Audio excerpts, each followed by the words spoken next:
Fala pessoal, Gabriel Martins aqui para mais um episódio do podcast Cara dos Esportes, programa sobre NBA. Na primeira parte eu vou falar sobre os dois jogos dessa quarta-feira, a vitória do Dallas Mavericks para cima do Oklahoma City Thunder, a vitória do Boston Celtics fechando a série contra o Cleveland Cavaliers. Depois eu vou receber meu amigo Ricardo Stabolito, editor do Jumper, que é o principal site brasileiro na cobertura de basquete. A gente vai falar sobre Denver Nuggets e Minnesota Timberwolves, a reviravolta nessa série, desempenho do Jokic, o que mudou.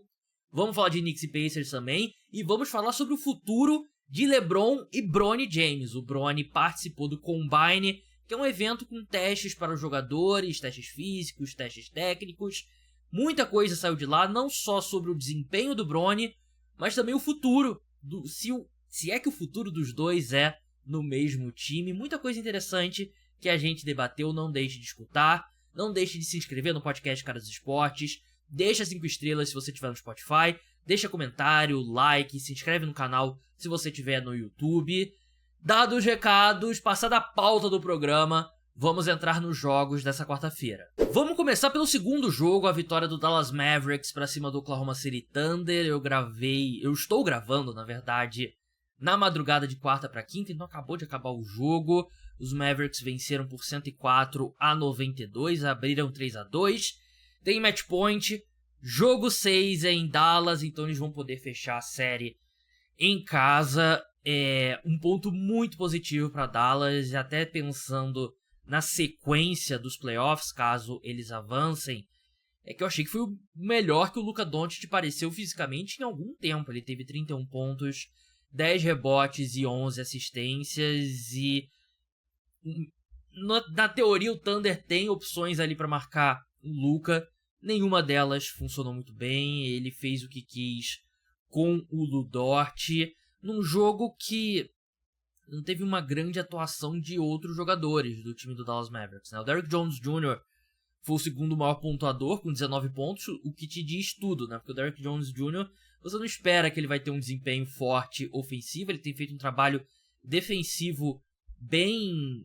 assim, ele tem sido o marcador primário do Shai, e o Shai vem fazendo uma excelente série, né? Mas ele vem fazendo o Shai trabalhar, pelo menos, né? Mas eu acho que ele vem fazendo uma boa série. PJ Washington não foi o melhor jogo dele, 10 pontos apenas, muitos turnovers, 3 turnovers, 2 de 7 da linha de 3, e o Kyrie também apenas 12 pontos. Mas foi um jogo que nenhum dos dois ataques produziu muito. A gente teve o Luka jogando muito bem de um lado, o Shai jogando muito bem do outro, e Dallas teve uma produção melhor do resto do time. E um ponto que eu venho sentindo é que Dallas tem mais jogadores confortáveis em quadra do que Oklahoma City. Oklahoma City tá jogando como um dos times mais jovens da NBA, que eles são, né? E não só jovem, é um time muito alto, mas a diferença de força física tem ficado bem clara, né? Principalmente nos rebotes, né? Foram 46 rebotes do Dallas Mavericks contra apenas 33 do Thunder nesse jogo, né? Em geral, Dallas tem levado vantagem. Fora o Shai, ninguém vem fazendo uma série muito boa. Talvez o Cason Wallace não foi o melhor jogo dele, 1 de 7 apenas, mas ele vem fazendo uma série boa vindo do banco. Mas tirando ele e o Shai, obviamente, ninguém mais vem fazendo uma grande série. O Chat, defensivamente, eu acho até que ele tem protegido bem o aro, mas não tem sido a melhor série dele. O Jalen Williams tem sido uma decepção. Eu gosto muito do Jalen Williams.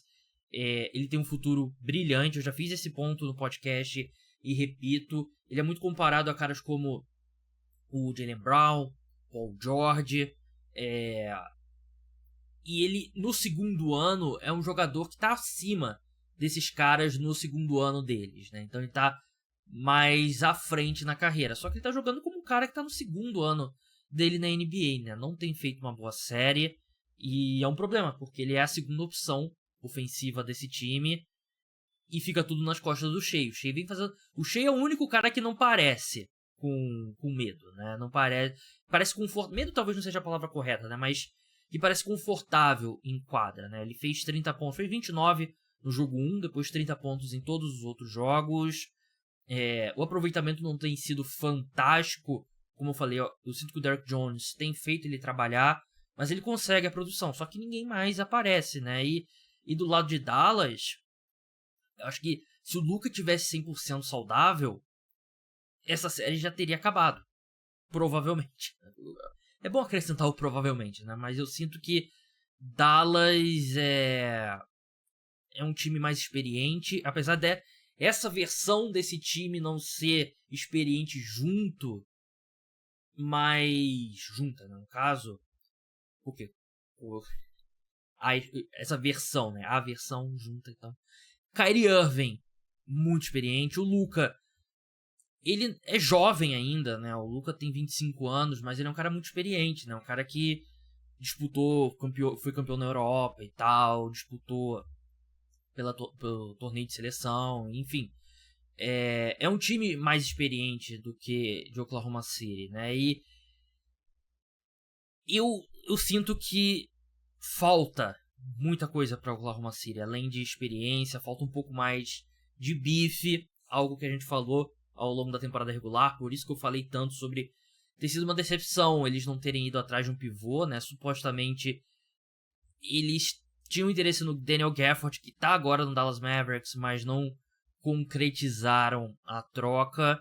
E falta experiência. Só que assim, se você olha para essa série, você olha pra temporada do Oklahoma City Thunder, antes da temporada começar, e você fala pro torcedor de OKC que eles iriam vencer uma série de playoffs e perder na segunda rodada, acho que a maioria dos torcedores aceitaria, né? Só que cria isso uma expectativa maior porque eles tiveram a seed número 1, né? Terminaram com a melhor campanha no Oeste, que é uma conferência muito difícil, mas tá faltando. Tá faltando. O Mark Daigneault também tá parecendo um treinador jovem, ele que venceu o técnico do ano, né? O prêmio de melhor treinador, mas ele tá parecendo um técnico jovem e não é uma boa notícia para o OKC o quão bem o Luka jogou nessa quarta-feira. Hoje, cada jogo eu dou um palpite, né? Acho que muda um pouco. Às vezes eu mantenho meu palpite, às vezes eu mudo. E aqui eu acho que Dallas vai vencer em casa. Acho que os Mavericks vencem jogando em Dallas. A menos que o Jalen Williams milagrosamente volte a ser o jogador da temporada regular.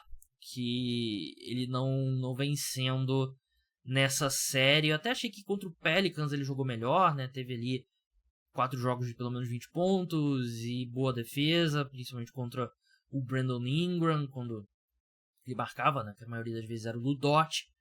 Mas o último ponto sobre esse jogo e essa série em geral, eu não quero entrar muito em Denver Nuggets e Minnesota Timberwolves, porque vai ser a segunda parte com o Ricardo Sabolito. Mas é muito difícil ver qualquer um desses dois times fazer uma série competitiva contra Denver ou contra Minnesota, né? Acho que eu falei isso num vídeo que parecia que Denver e Minnesota era a final do Oeste e nada que aconteceu nessas duas séries me tiraram essa impressão. Eu acho que o time que vencer, e eu acredito que hoje é bem provável que seja Denver contra Dallas, Denver tem um amplo favoritismo nessa série. Passando para uma série que terminou, né? Primeira série aí das finais de conferência que chegou ao fim. Os Celtics venceram o Cleveland Cavaliers 113-98. Cavs que não tiveram, além do Jared Allen, que não jogou a série inteira, além do Donovan Mitchell, que não jogou no jogo 4, o Caris LeVert não jogou também. Foi um jogo completamente maluco ali do Marcus Morris, que teve 25 pontos. Ele que não é relevante na NBA há, sei lá, uns 4, 5 anos. E por isso que o jogo acabou sendo um pouco mais equilibrado por boa parte. Teve um jogo de 33 pontos também do Evan Mobley, que é algo que a gente não espera. Mas 24 arremessos. Quando que a gente vai ver o Evan Mobley com 24 arremessos, né? Porque o Mitchell não estava em quadra. Garland foi muito mal. Strus foi muito mal. Dean Wade foi muito mal. E os Celtics ali no último quarto conseguiram vencer sem mais sustos, né? O Tatum jogou bem, 25 pontos. Mas o Celtics é um time que agora vai aguardar o vencedor entre Knicks e Pacers. Uma série que está sendo uma verdadeira batalha. Os dois times com questões. E acho que o time que chegar não vai chegar tão bem das pernas. E a sensação que dá é que o Celtics vai sair do leste sem ser testado. não foi testado contra o Heat, não foi testado contra o Cavaliers. E, assim, Knicks e Pacers até acho que nesse momento são times melhores do que o Cavaliers e o Miami Heat, né? Mas também times bem abaixo do Boston Celtics e uma situação que parece que a equipe vai estrear nos playoffs, vai ser mesmo nas finais da NBA. Dito isso, vamos passar para o resto do programa, minha conversa com o Ricardo Stabolito. Ricardo Stabolito Jr. aqui com a gente, editor do Jumper, principal site na cobertura da NBA aqui no Brasil. Vamos seguir aqui, começar falando sobre um assunto que ganhou muita força nos últimos dias, que foi o Combine do draft da NBA. Eu acompanho NBA e NFL aqui no podcast Cara dos Esportes, e assim, nem se compara o tamanho do Combine da NFL pro da NBA. O da NBA, a maioria dos principais jogadores normalmente não vão. Esse ano a gente viu, por exemplo, o Alex Sarr e alguns dos principais nomes participando. A NFL é um evento que dá audiência gigantesca na TV dos Estados Unidos e tal. Mas esse ano teve uma grande atração, que era a presença do Bronny James, filho do LeBron. Ele participou dos testes, teve o segundo melhor aproveitamento arremessando de 3, foram acho que 19 de 25. Teve o quarto, se eu não me engano, maior salto vertical entre os jogadores, com, se eu não me engano, 102 centímetros. É isso mesmo, abri aqui. Quarto melhor desempenho. A altura foi abaixo do esperado, mas, quer dizer, a gente já esperava que ia ser, porque essas alturas de site das universidades sempre dão uma inflada, medem ele com tênis. Sem o tênis, ele mediu 1,86 m abaixo do 1,94 que ele era listado, mas tá dentro do esperado pro Bronny. O que surpreende positivamente, além desse desempenho nos outros drills que eu falei, é a envergadura dele, né? Ele tem 2 metros de envergadura, que é bem acima da média para jogadores da altura dele. Mas em termos de altura, ele tá ali com Trae Young, Darius Garland, com jogadores mais baixos da posição. Ricardo, como que você acha que o desempenho do Bronny impactou os prospectos dele no draft? Tem outras questões sobre o que tem saído de notícia, o Rich Paul trabalhando ali nos bastidores, você draftar o Bronny não significa que o LeBron vai pro time e tal, então é uns pontos bem interessantes aí que a gente pode debater também. Mas como que você avalia esse desempenho do Bronny no Combine e como que impacta ele como prospecto? Gabriel, pra ser bem sincero com você, eu acho que nada choca no que aconteceu com o Combine com o Bronny. Eu acho que assim, ele saltou muito alto, ele é muito atlético, muito longo, a gente já imaginava isso. Talvez a maior dúvida que existisse em termos de antropometria com ele fosse a altura em que realmente isso saiu abaixo, mas também não é nenhum desastre. Ninguém esperava que o Bronny tivesse 2 metros de altura. Não é como se fosse isso, entendeu? Eu acho que é pior do que a gente imaginava, eu acho que ele é mais baixo do que a gente imaginava, é certamente mais baixo do que todo mundo listava ele até agora, né?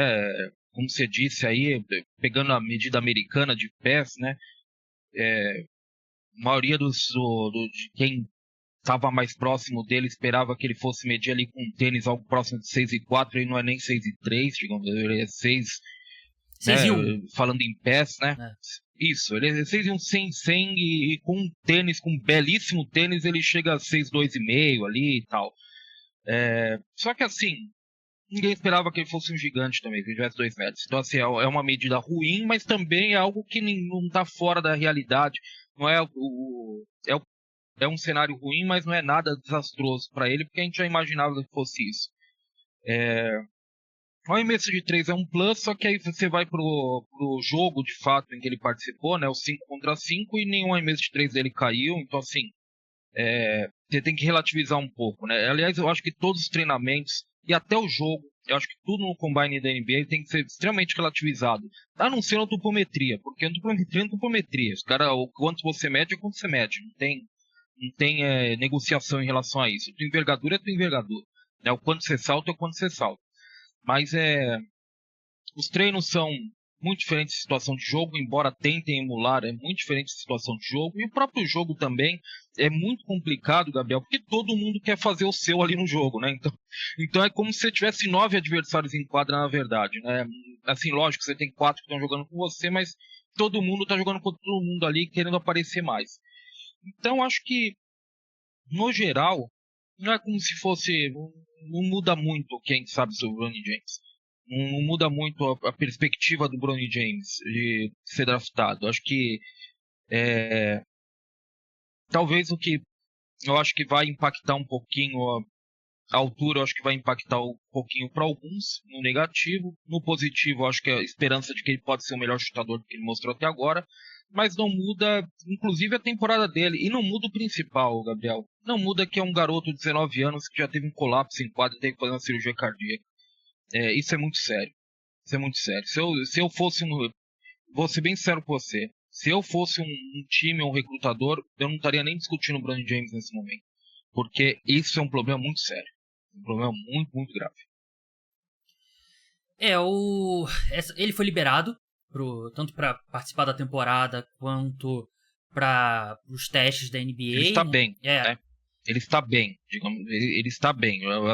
Eu falo de uma perspectiva futura, sim, mas assim, nesse momento ele está bem, não está correndo nenhum risco jogando e tal. E antes que começa as teorias de conspiração, né? Pô, ele tomou Coronavac, tomou não sei o quê. É um problema congênito.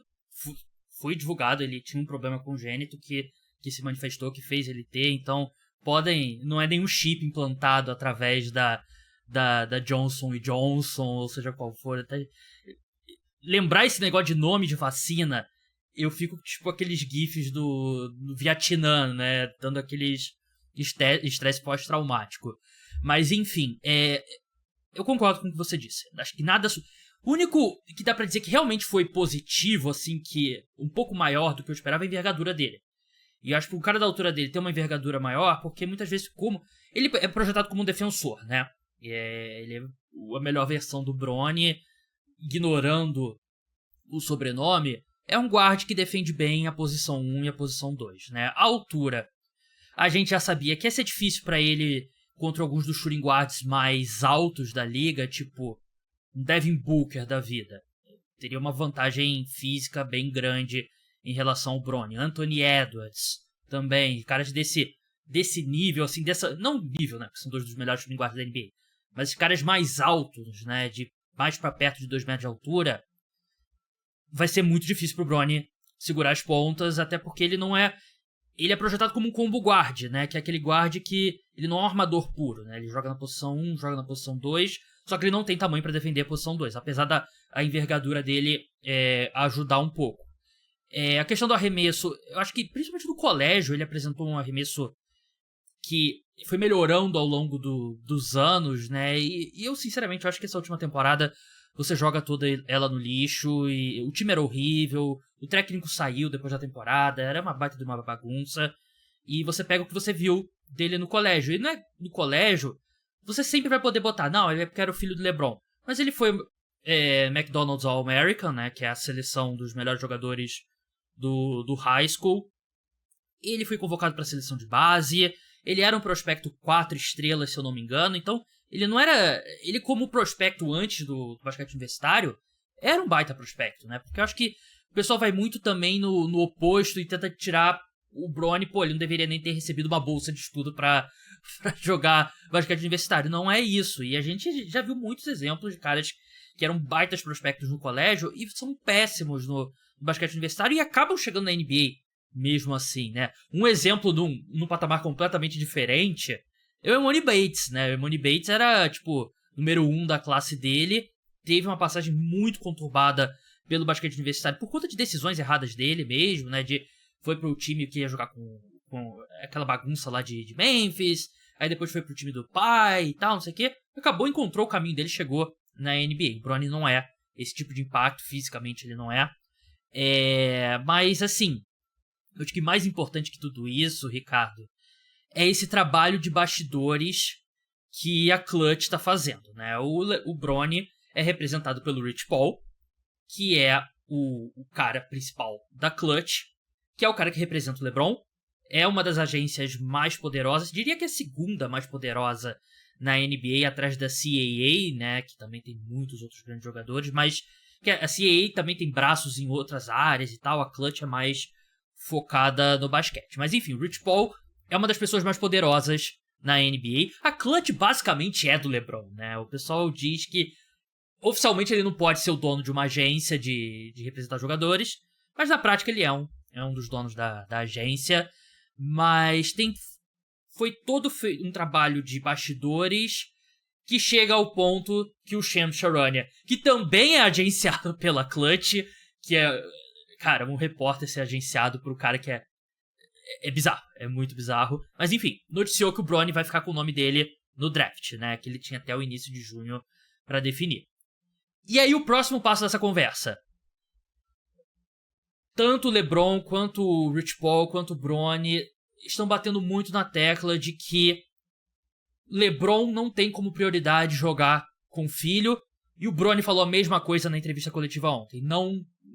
Nunca pensei, nunca foi meu objetivo número 1 jogar com o meu pai. Nos bastidores, o que sai de notícia é que o Rich Paul tá falando pros times: draftar o Bronny não significa que você vai conseguir o LeBron, porque é um baita de um incentivo, ainda mais numa classe muito fraca, né, Ricardo? Porque imagina, você com uma escolha de draft, você pode trazer o LeBron pro seu time. Um cara que mesmo nessa altura da carreira é um jogador de All-NBA. É um baita incentivo.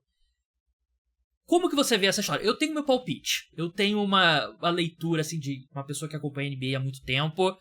Mas como que você vê essa história? Você acha que é verdade? Você acha que é um movimento ali pra tentar tirar realmente essa pressão?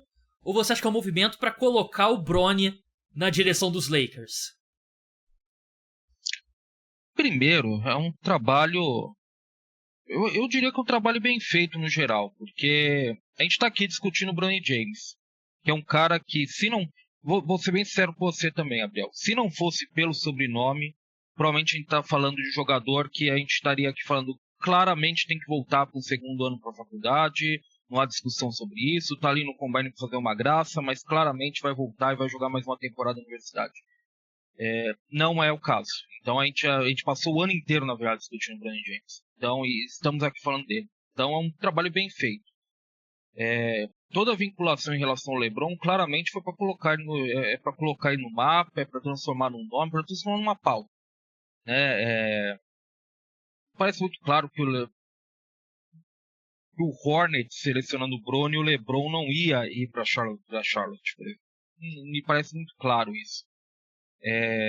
Todo jogo de cena ele é feito, eu acredito, para o que você está imaginando também, até pela forma como você me perguntou.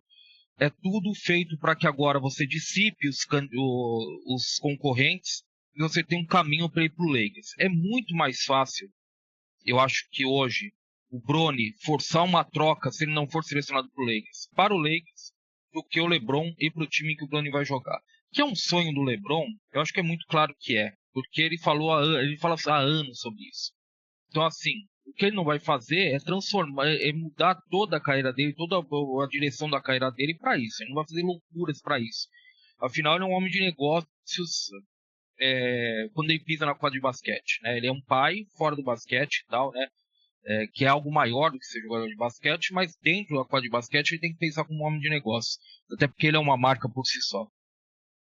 Mas parece muito claro que nesse momento o que eles estão tentando, o que o Rich Paul está fazendo é meio que limpar a estratégia que eles fizeram para colocar o Bronny no mapa. Então você meio que limpa o caminho agora para tentar fazer com que o Lakers, que provavelmente se o LeBron num draft fraco, se o LeBron realmente gostaria disso, eles vão lá e pegam com uma escolha de segunda rodada do Bronny, acho que não há nenhum problema nisso. Você meio que limpa o caminho agora. Mas é um contorno num caminho que a própria Clutch fez para colocar o Bronny no mapa. Para que todo mundo esteja comentando o tempo inteiro sobre o Bronny. E que talvez nem precisasse ser tão forte assim, Gabriel. Porque, como a gente tem falado, é um draft que ele não tem um grande nome. Ele não tem, acho que todos os analistas concordam nisso. Acho que ele não tem um nome geracional, não tem nada desse tipo. Então, talvez o Bronny por si só fosse ser o assunto do draft. Mas a Clutch trabalhou, porque esse é o trabalho da Clutch do Rich Paul, é trabalhar para que o agenciado dele seja comentado, seja falado nos bastidores, é o que está acontecendo. E eles fazem isso muito bem. Faz. Um detalhe, assim, não tem nada a ver com essa história, né? Mas que eu vi recentemente sobre a questão do poder da Clutch, né? A Clutch agenciava a carreira do Trae Young e do DeJounte Murray, né? E agora, ao que tudo indica, o Atlanta Hawks vai seguir em frente com um dos dois só. E o que aconteceu algumas semanas atrás? Trae Young saiu da Clutch e assinou com a CAA. Então, o que é o objetivo?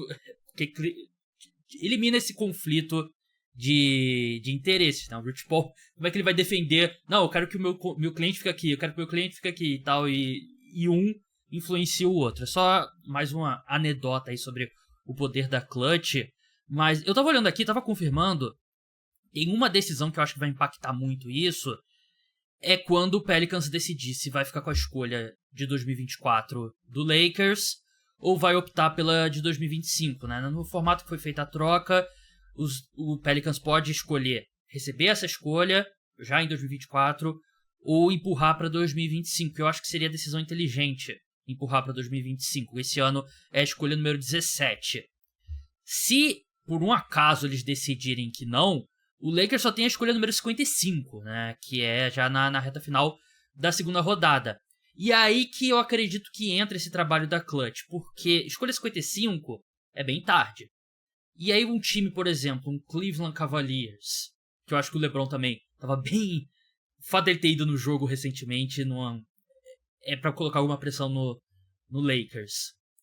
Miami Heat, Philadelphia 76ers, times que poderiam se beneficiar de um último ano ou 2 anos de LeBron ainda nesse nível. Pô, eu posso draftar um cara aqui que vai pro nosso time da D-League, ou então eu posso draftar o Bronny achando que eu vou conseguir o LeBron, e aí eu boto LeBron, Embiid, Maxey, LeBron, Jimmy Butler e Ben Adebayo, LeBron, Garland, Mobley, Allen. Eu vou selecionar o Bronny, então. Mas, claro, eu concordo com você, ele quer ficar no Lakers. Quando ele foi pro Lakers, não era porque o Lakers era um grande time, é porque ele queria morar em Los Angeles e é uma franquia gigantesca e, assim, os resultados tá lá. Ele não só a fortuna dele cresceu muito por ele estar em Los Angeles, mas também teve o título e tal. Então eu sinto que é tudo uma estratégia pra você, não escolhe o Bronny achando que o LeBron vai pra equipe, porque não vai ser o caso. A questão é se algum time vai pagar pra ver, né? Eu não acho que um Charlotte Hornets, como você falou, talvez, sei lá, San Antonio Spurs, tem 2 escolhas de primeira rodada ali, que ele, às vezes ele liga, no máximo você força o Lakers, de repente, a ter que pagar alguma coisa pra adquirir o Bronny, mas eu sinto que eu não ficaria surpreso se os Lakers usassem essa escolha 17 no Bronny, porque é uma forma de você manter o LeBron, né? Por mais que dificilmente o Bronny vai ser um jogador muito relevante e vai justificar esse tipo de investimento, mas eu acho que num draft tão ruim como esse, se você pode pegar uma escolha que vai garantir que o LeBron renove por 3 anos com você, eu acho que vale a pena. Eu sou um pouco mais cético sobre escolher ele na primeira rodada. Talvez o que o Lakers queira, desço ali, saio da 17ª posição, esse cara não vai me ajudar a ser campeão agora, então, quer saber? O Wizards, por exemplo, que se fala que quer adquirir uma outra escolha de draft. Wizards, você não quer me dar a escolha? O Wizards deve ter uma escolha 33, 34 ali, você não quer me dar essa escolha aí pela 17, você me dá uma escolha futura, alguma coisa do tipo. Sabe, eu acho que talvez isso seja mais interessante pro Lakers. Eu duvido um pouco na primeira rodada.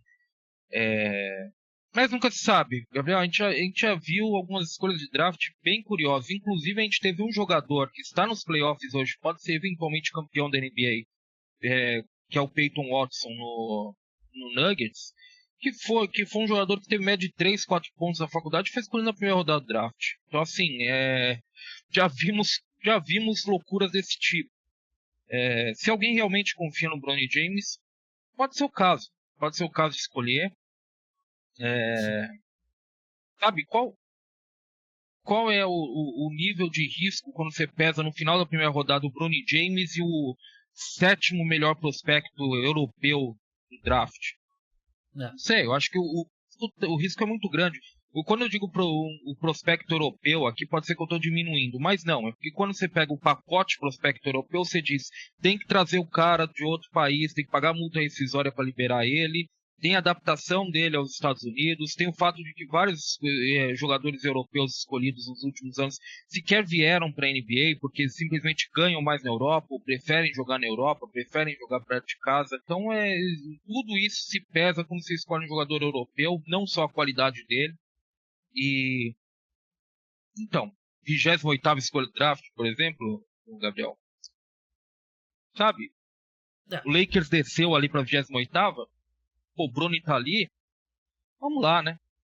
Eu só acho que o pessoal também tá exagerando um pouco, tipo, Bronny, sei lá, filho de jogador X que nunca deu nada, né? Também não acho que seja isso. Ele teve uma carreira de sucesso no high school, né? Só que, pô, a gente vê o tipo de jogador que tem sucesso na NBA com essa altura é um jogador muito especial, né? E esse tipo de talento, de se plus a mais, o Bronny não tem. Mas se pro Lakers...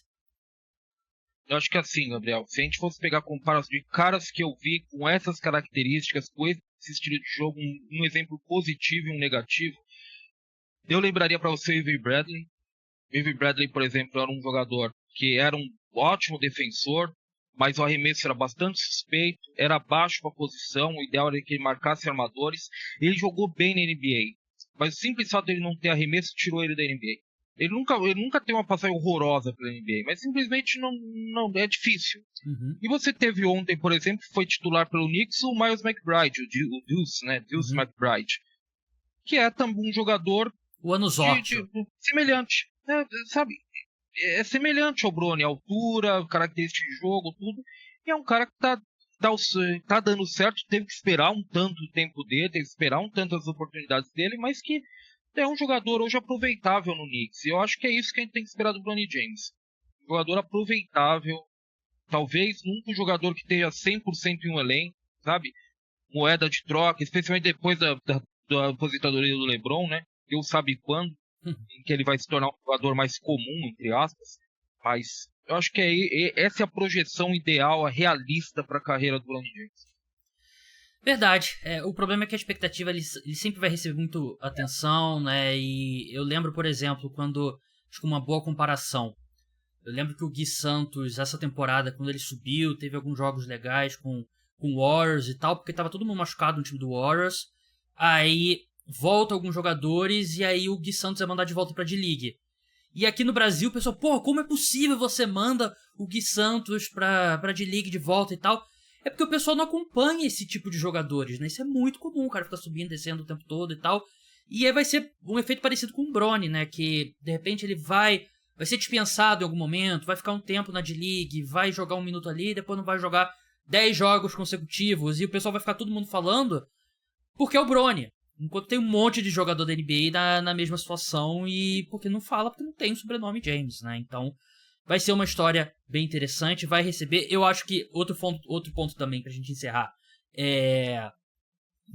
O dono chega no dia do draft que ele vai se envolver, ele vai pensar assim, pô, eu posso selecionar esse jogador aqui que vai aumentar minha venda de ingressos, vai vender camisa, vai aumentar a audiência dos meus jogos, e você tá querendo me convencer a trazer esse cara da Universidade de Loyola, que era, sei lá, o bom pivô reserva na melhor versão dele.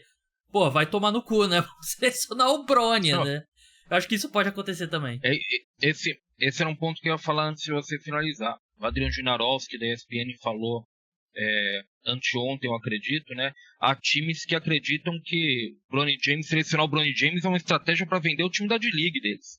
Né? Bota o cara, desce ele pra D-League e ótimo, vai ter gente curiosa para ver. Os jogos dele no colégio eram completamente lotados. Exatamente. A ESPN, por exemplo, que tem ela pode aumentar, tem interesse em aumentar o pacote da transmissão da D-League, por exemplo, de atenção e promoção da D-League, simplesmente pelo fato de poder mostrar mais jogos do Bronny, ou todos os jogos do Bronny, sabe? Então, existe essa questão que é muito forte. Talvez seja um pouco superestimada do jeito que se discute, eu acho que nesse momento. Não sei se vai existir um mundo de pessoas para assistir um jogo da D-League simplesmente para ver o Bronny saindo do banco, provavelmente, especialmente no início de carreira. Mas existe, mas assim, que vai existir uma parcela, Gabriel, como você disse, vai existir. Afinal, o que você disse, no colégio foi esse o fenômeno, na faculdade, queira ou não, não dá para se medir isso, não dá para se medir exatamente isso, porque você tem os alunos da instituição, tudo, né, que tomam os lugares e que assistem os jogos e são muito participativos, assim que funciona na faculdade. Então você tem esse parâmetro do basquete colegial que é bastante otimista para fator atenção que ele pode gerar, né? A questão é que é algo volátil, Gabriel, para a carreira dele. Não é algo positivo para a carreira dele, porque assim que o LeBron aposentar, isso se perde. Sim. Isso se perde rapidamente e aí fica o Bronny James, o jogador. Será que isso é justo com o Bronny James? Aí, né? Fica a reflexão. Vamos voltar para basquete em quadra que está sendo jogado nesse momento na NBA. Vamos começar falando sobre Denver Nuggets e Minnesota Timberwolves. Ricardo, você de cabeça, assim, você é um cara que acompanha há muito tempo a NBA, assim como eu, você consegue lembrar de uma reviravolta tão grande numa série quanto essa do Denver Nuggets contra o Minnesota Timberwolves, sem envolver assim, uma lesão, uma suspensão ou algo do tipo, porque depois do jogo 2 a conversa era se o Nuggets seria varrido. E agora eles viraram, estão vencendo por 3-2 e agora o Jokic subiu de nível e é difícil imaginar que o Timberwolves... Eu ainda acho possível, mas o Nuggets parece ter tomado completamente o controle dessa série. De memória, eu vou lembrar de uma até recente, que não deu certo no final, que foi a quase virada de 3-0 para 4-3 do Celtics na última temporada contra o Heat, que chegou no jogo 7, né? E eu acho que ali, Gabriel, inclusive, eu acho que a partir dali eu passei a acreditar que nunca vai ter na NBA uma virada, porque eu acho que nunca vai existir uma condição tão propícia para uma virada como foi no ano passado o Celtics no jogo 7 contra o Heat. Tem a lesão do Tatum no começo do jogo 7, né? Também que prejudicou, né? Tem, isso é verdade, mas assim, é complicado. Em síntese, é complicado. Agora, se fosse para lembrar mesmo nesses moldes, mais parecido com isso, eu não assisti, mas eu lembro o Rockets em 94 contra o Suns, que perde os 2 primeiros jogos em casa e vira e seria campeão naquela temporada, né? Mas assim, eu não vi. Eu não vou chegar aqui e falar para você que eu vi. Eu vi no máximo um VT de um jogo, alguma coisa do tipo, há muito tempo atrás também, porque eu não consigo mais assistir jogos clássicos hoje em dia com a frequência que eu assistia antes. Então, muito lento. Talvez é o mais próximo disso, mas a gente está falando de um exemplo de 30 anos atrás, né? Realmente é impressionante o que os Nuggets fizeram, mudaram a chave, acho que tem vários fatores. Jamal Murray, a mudança dele do jogo 2 pro jogo 3 é significativa. Não sei se ele foi sorteado no antidoping, torcer pra ele não ser sorteado no antidoping, porque ele parece um jogador bem melhor fisicamente. Mesmo. Tem algumas mudanças táticas que a gente pode discutir aqui. O Nuggets tirou muito ele de transição, de trazer a bola da defesa pro ataque, que o Jaden McDaniels, e eu sempre quase falo Jaden Daniels por causa do quarterback da NFL. O Jaden McDaniels basicamente estava assediando ele a quadra inteira e estava funcionando muito. O Aaron Gordon resolveu que ele agora é o LeBron James. Tá jogando acho que o melhor basquete que eu já vi da minha vida do Aaron Gordon. E o Jokic subiu de nível. E eu não achei que ele fez uma boa série contra o Lakers para os padrões dele. Eu achei que ele teve bons números, mas não foi espetacular. Ele tá jogando o melhor basquete. E talvez tenha sido o melhor jogo de basquete que eu vi o Jokic fazer nesse jogo 5. O que o Jokic tá fazendo com o Rudy Gobert deveria ser crime, cara. A gente não tá falando de um pivô qualquer. A gente tá falando do cara que venceu 4 prêmios de defensor do ano. Venceu 1 nessa temporada. E é bizarro porque nem sempre o Wolves marca o Jokic com o Gobert. Muitas vezes é o Towns, muitas vezes é o Naz Reid pra ter o Gobert na sobra. E nesse tipo de situação, eu sinto que o Jokic tenta envolver mais os companheiros. Quando é o Gobert nele, ele só falta salivar.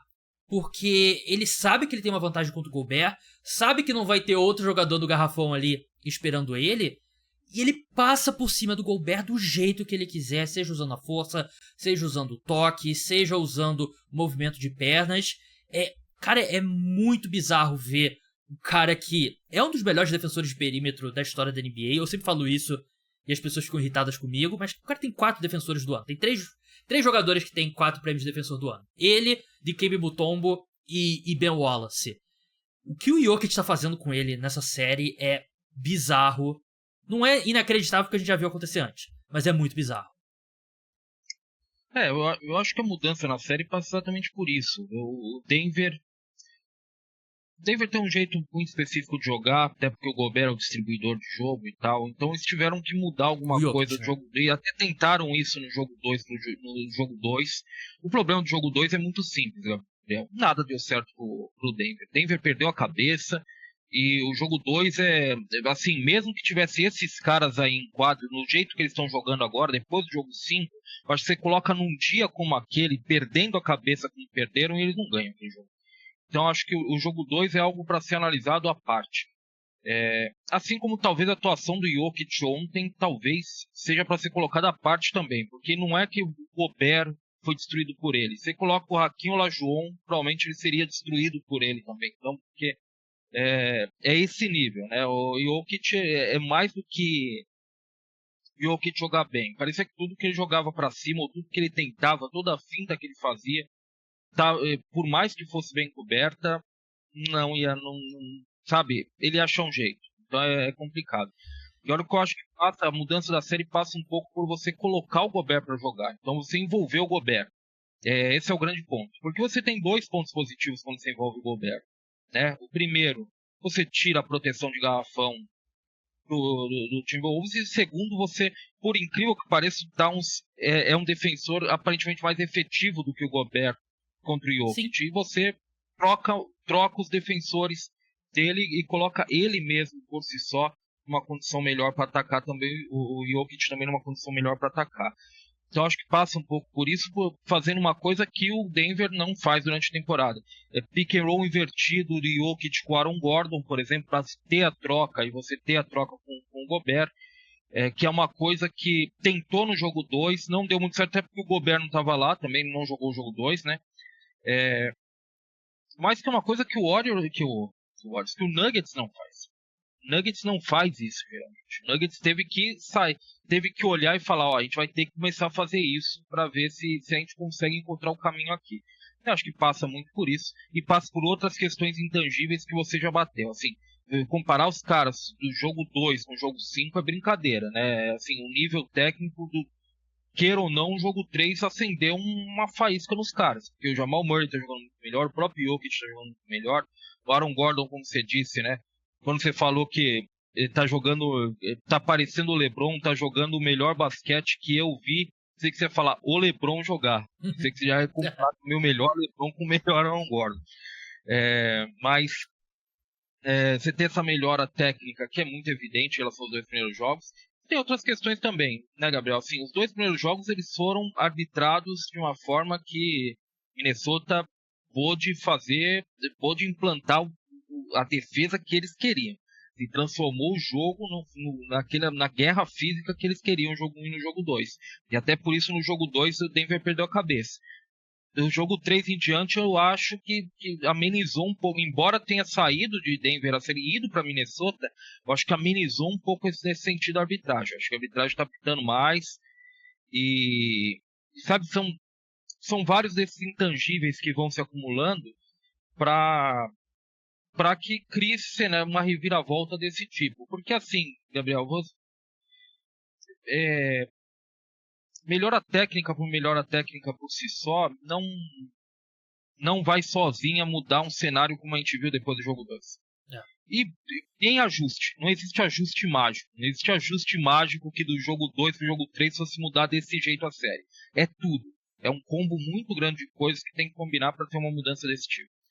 Verdade, concordo. Essa questão da arbitragem é muito importante também, né? Porque eu falava sobre isso antes dessa série, né? Que O Denver Nuggets é um time mais de finesse, né? Não é um time tão físico assim, apesar de ter jogadores com uma boa estatura, né? E, vamos ser, falando em português, claro, a porrada estancou nos 2 primeiros jogos, né? O Jokic, todo o lance dele, ele tava levando tapa no braço. O Jamal Murray não é um cara que, ainda mais limitado fisicamente, lidar com um cara tão físico quanto o Jaden McDaniels é difícil pra ele. Eu acho que na série do jogo 3 pra frente, a gente viu uma arbitragem mais parecida com a da temporada regular, né? E aí isso ajuda o Denver Nuggets. Eu acho que o Minnesota Timberwolves tem um ponto pra reclamar, que é o Jamal Murray deveria ter sido suspenso pro jogo 3.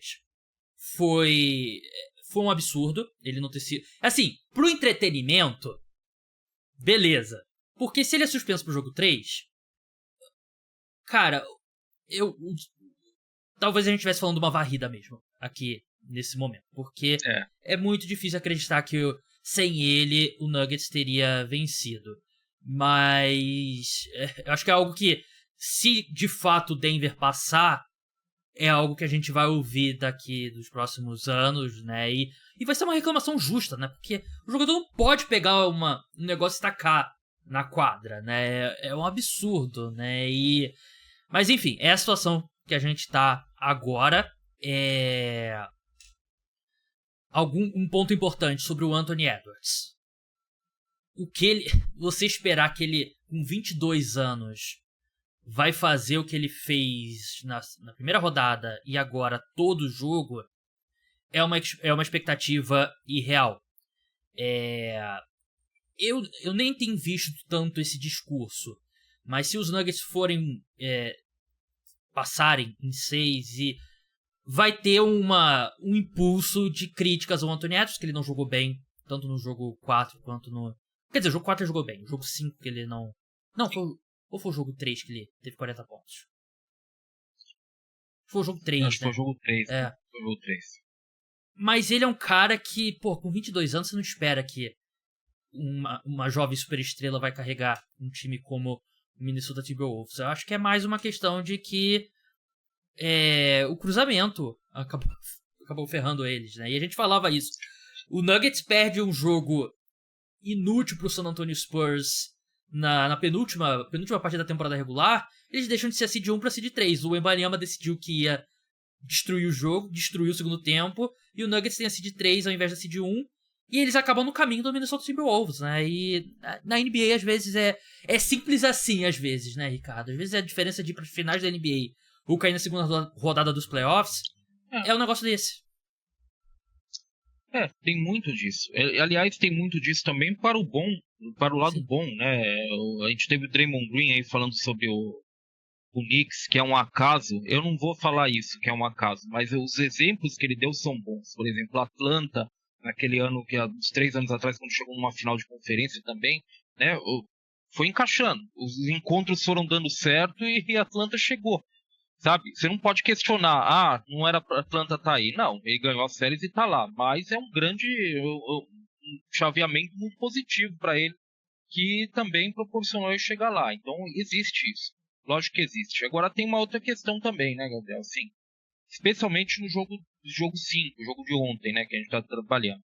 Se o Mike Conley não volta pro 6º jogo, que é um outro acaso, o Mike Conley não joga o jogo 5 lesionado, se ele não voltar pro jogo 6, Denver tá numa condição muito tranquila para fazer o que ele fez no jogo 5.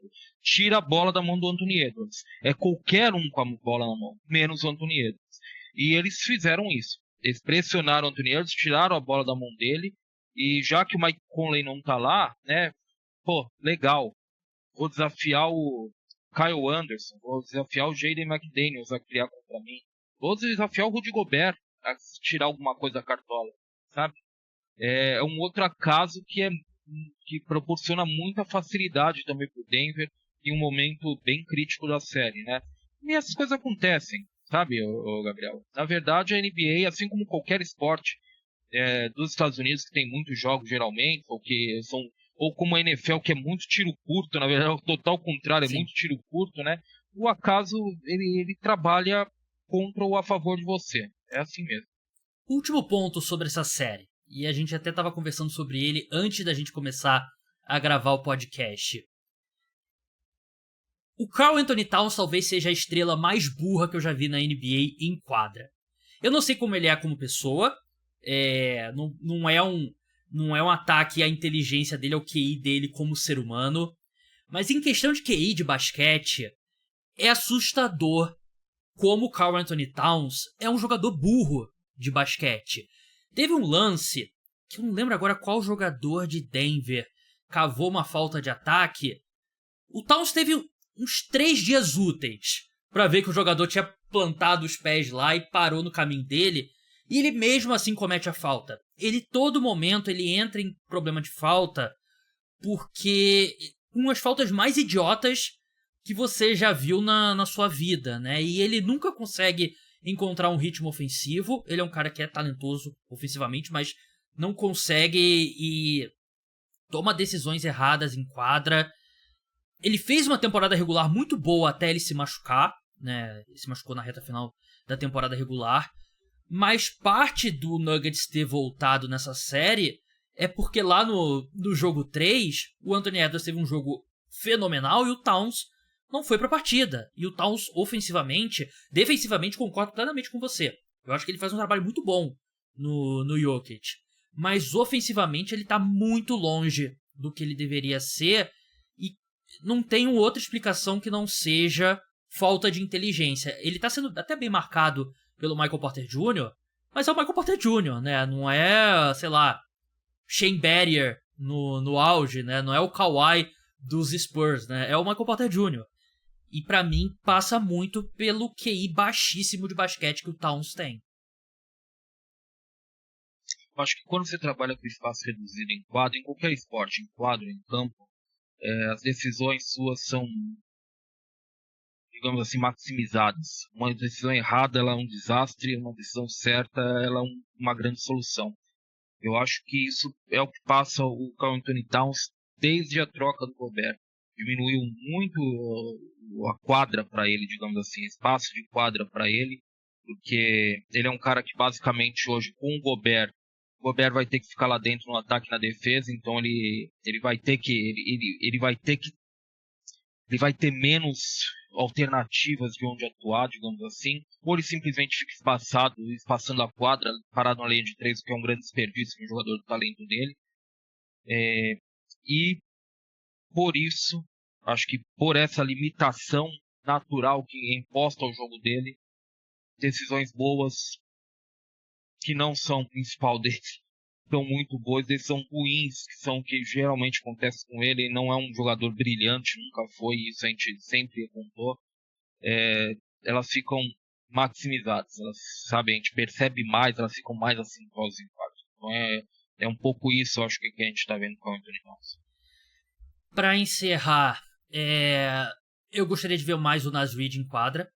Eu não entendo por que ele teve menos de 20 minutos nos últimos 2 jogos. Ele teve problema de falta, né, no jogo 5, né, mas ele é outro cara que eu acho que ele faz o Jokic trabalhar mais do que o Gobert, né, acho que ele consegue segurar mais até na força do que o Gobert, mas eu gostaria de ver mais o Naz Reid em quadra.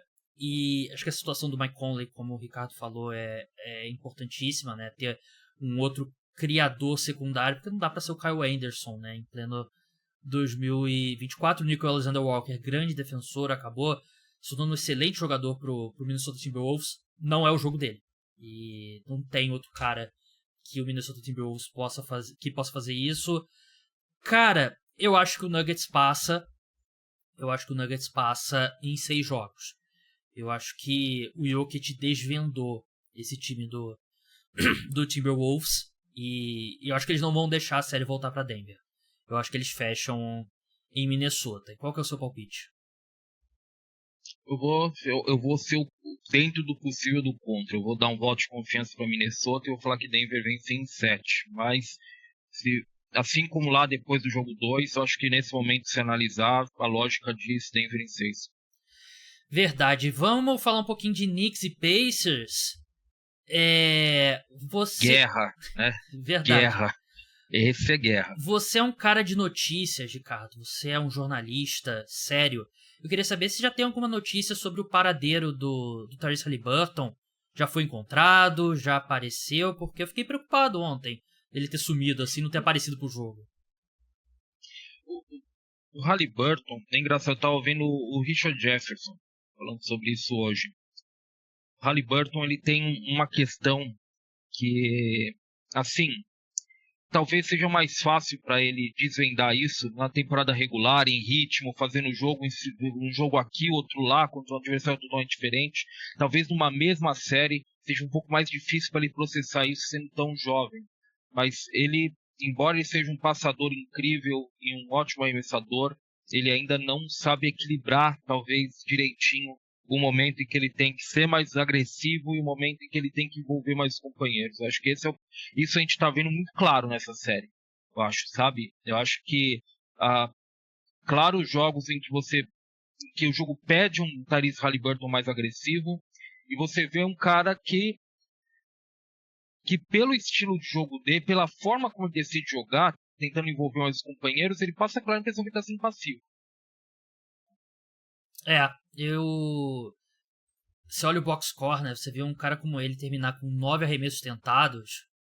É complicado. Por mais que ele seja um dos poucos armadores na NBA hoje que seja primeiro passe, depois arremesso, não tem condições, né? O próprio Steve Nash, né? Que era um cara que era um armador nesse estilo, né? Apesar de jogador bem diferente em termos de estatura e tal.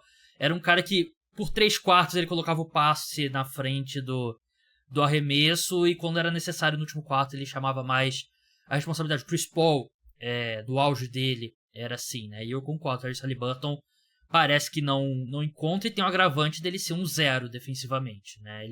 E para um cara com as ferramentas físicas dele, não deveria ser um 0, né? Porque ele é alto, ele é rápido e tal.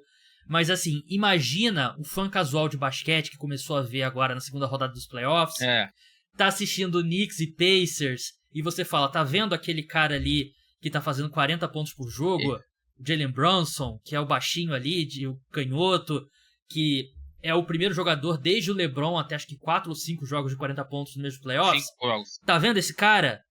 O cara de amarelo que é o armador da seleção dos Estados Unidos não é o Jalen Brunson. É bizarro, mas assim, cara, que jogador que é o Jalen Brunson, cara. Eu vi que você tweetou, né, o pessoal falando, se o Jalen Brunson é o melhor jogador dos Knicks desde o Bernard King, dos títulos do título do ano 70. Da história, os caras falando. Assim, a gente ignora os títulos, nada contra o Jalen Brunson, mas a gente ignora os títulos dos anos 70 do Knicks. Patrick Ewing. A gente ignora um cara que jogou a carreira inteira no Knicks, quase que foi o Patrick Ewing. Só saiu quando estava absolutamente acabado no Knicks, quase. Então, assim. Eu coloquei assim.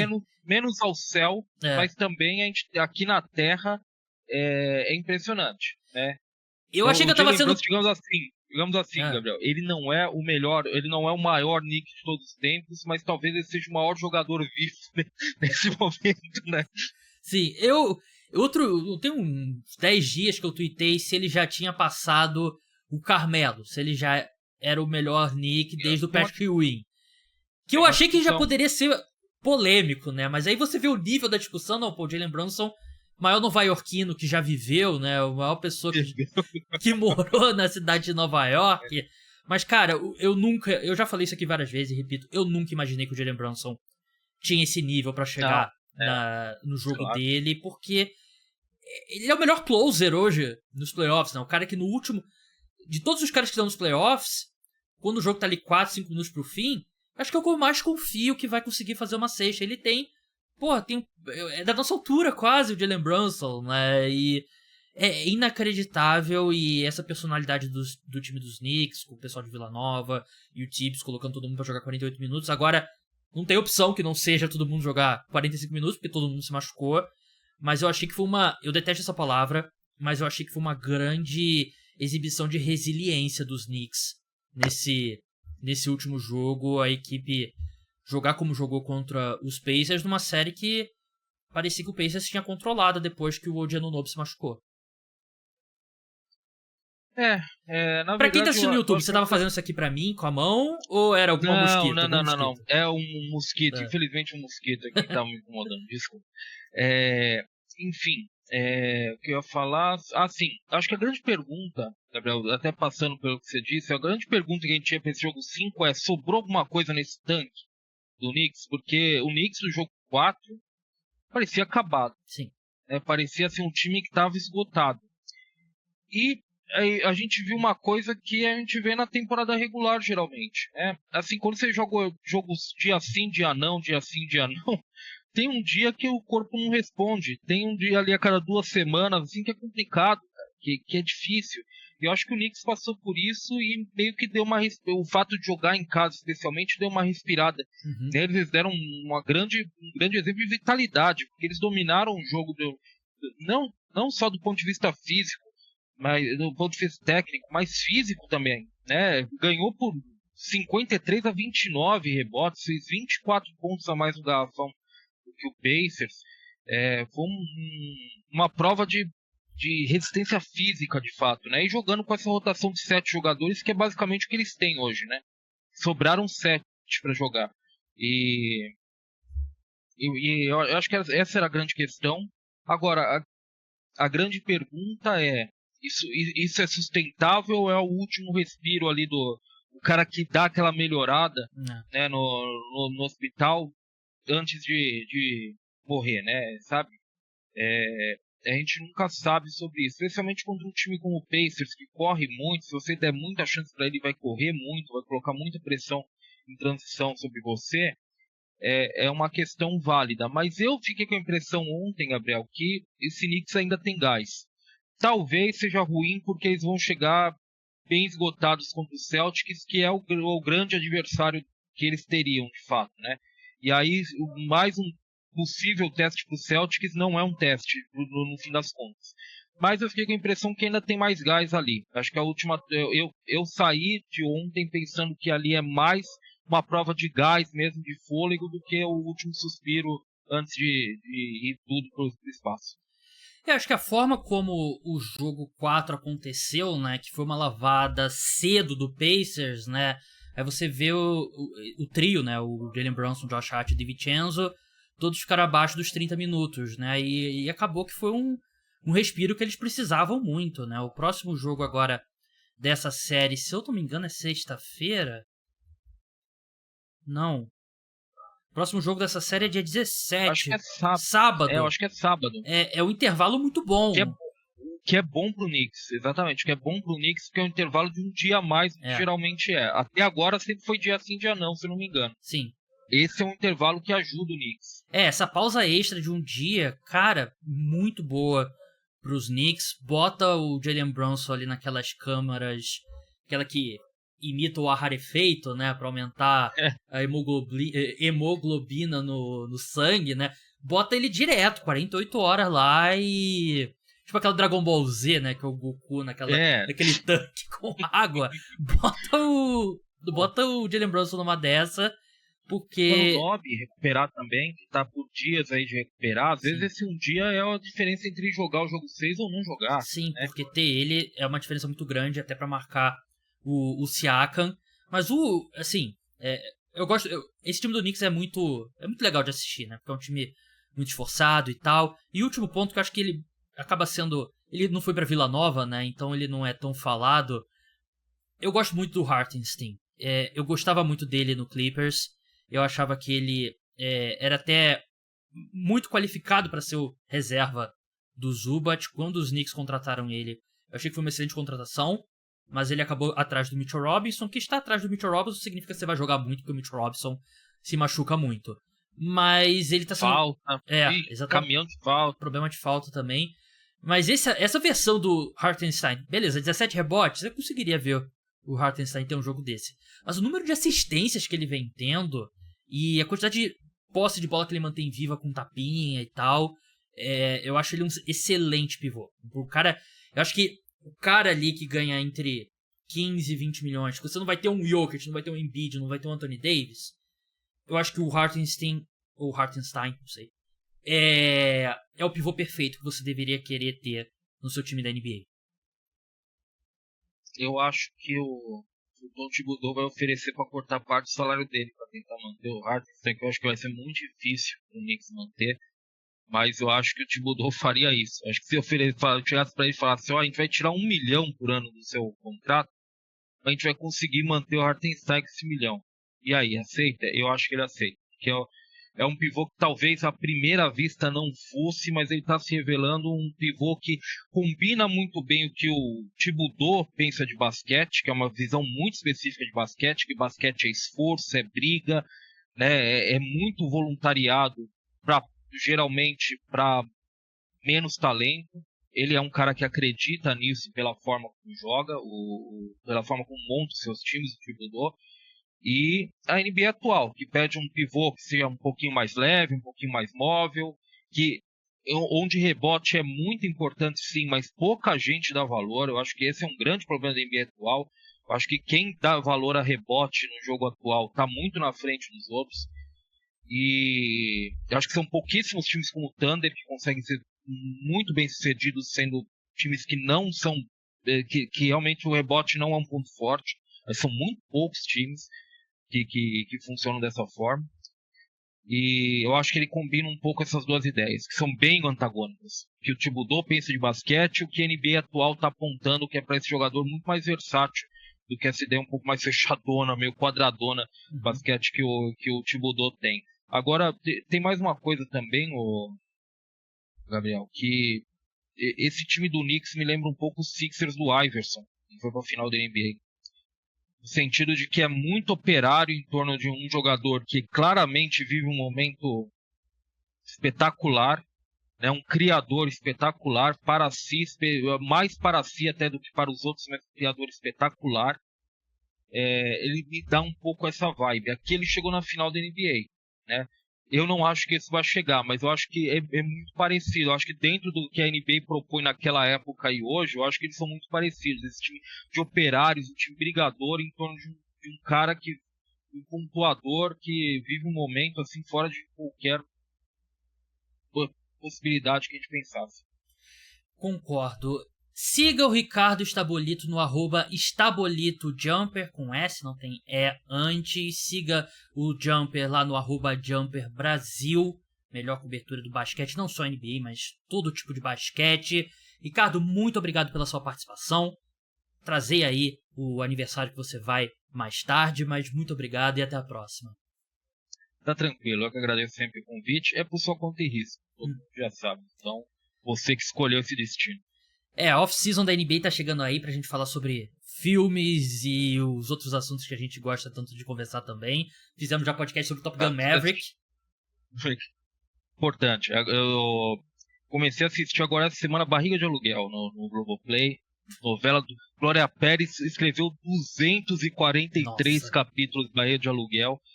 Essa novela vai longe. Vou ver se eu consigo terminar em 2024 ela. Assisto 240.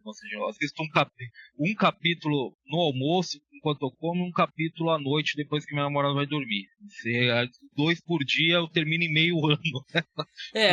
Não é muito a minha área, novela, nunca fui noveleiro, mas 240 capítulos é a complicado. Pessoa...